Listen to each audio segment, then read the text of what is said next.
When she opened the door open, I nearly burst into laughter. Her audacity was stunning, standing there in my entryway clad in my mother's old knitwear, acting as if she owned the place. Her voice cut through the chilly air before I could utter a sound. "What do you want, you parasite? I will contact law enforcement." I offered a deliberate, measured smile. "Go right ahead," I replied, pushing past her. "If you can manage it." I stepped into the main sitting room, the space my late father had constructed with his own effort.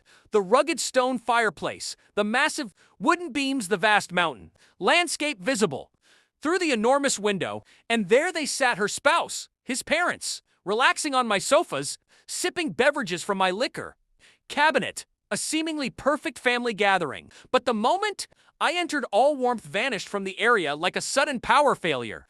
2 years prior, I had signed the documents.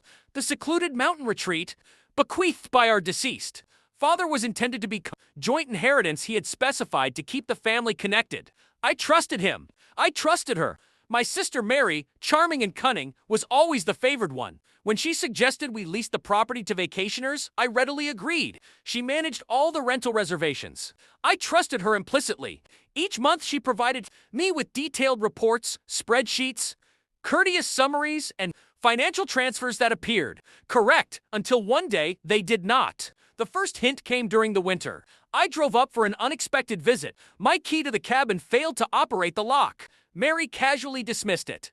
We upgraded the security by changing the locks. Her tone was sweet, but her gaze evaded mine. Then I noticed her social media. Cozy mountain sunsets, family dinners, her spouse cutting firewood, captions like, "Our secondary residence, our..."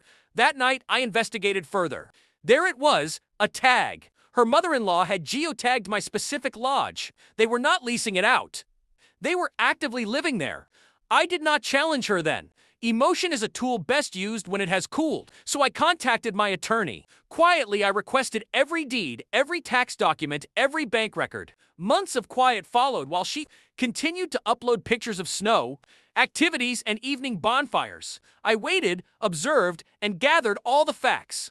The complete scheme unfolded like a detailed admission. Forged signatures, fictitious rental reports, misappropriated revenue. She had been diverting income into her husband's bank account, and the worst part, she had, legally, transferred the property title into her sole name. A maneuver executed while I was traveling internationally, a deliberate deception concealed beneath complex legal jargon. So I prepared the perfect trap. The first action was subtle. I notified the local authorities that an unauthorized resident was illegally occupying my property. No uproar, no arguments, just official paperwork. The second move was freezing her funds. Her family's enterprise was connected to our former shared finances. All I had to do was withdraw my authorization. Everything else would naturally cease to function. Then I waited for winter to return. That is when the legal removal notice was served to her address. When I arrived that morning, I did not come to argue. I came to be a spectator. Mary's husband was the first to react, defensive and perplexed. "You cannot simply enter our home." I deliberately placed the extensive file onto the central table. Property titles, eviction orders, banking records. His face paled. He skimmed the pages, muttering, This cannot possibly be accurate." Mary's voice was now trembling. "What have you done?" I leaned back against the stone hearth, completely composed. "What you did," I stated, "was commit theft. What I did was rectify the error." Her mother-in-law's cup of herbal tea crashed onto the carpet. Her husband stood paralyzed, realizing his entire comfortable existence was built upon his wife's lie. I turned toward the expansive window, the snow still softly falling. "I am not here to engage in conflict. Mary, I am here to recover what rightfully belongs to me." She lunged forward, her voice breaking. "You have ruined us." "No," I said gently. "You ruined your own life." Behind me, her husband mumbled something about needing to leave, about being unaware of the deception. I believed him. She had deceived them all, just as she had once deceived me. The sound of her desperate crying echoed throughout the now desolate room as I retrieved the house keys from the table.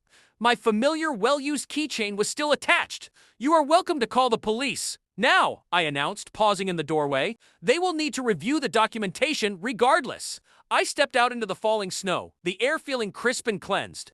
For the first time in years, the atmosphere carried the scent of pine, trees, and precise justice. I looked back only once through the vast glass window. She was still there, clutching the legal papers. Realizing everything she had attempted to build was gone. The house, the spouse, the entire fantasy. I did not feel triumphant joy. It was something calmer, like a fundamental balance being restored. People often claim retribution does not bring inner peace. They are mistaken. Peace is not about forgetting. It is about witnessing. Witnessing the deceit fail under its own substantial weight. And as the snow kept descending, I realized I did not have to actively destroy her. All I had to do was allow her manufactured world to face the truth. And it certainly did.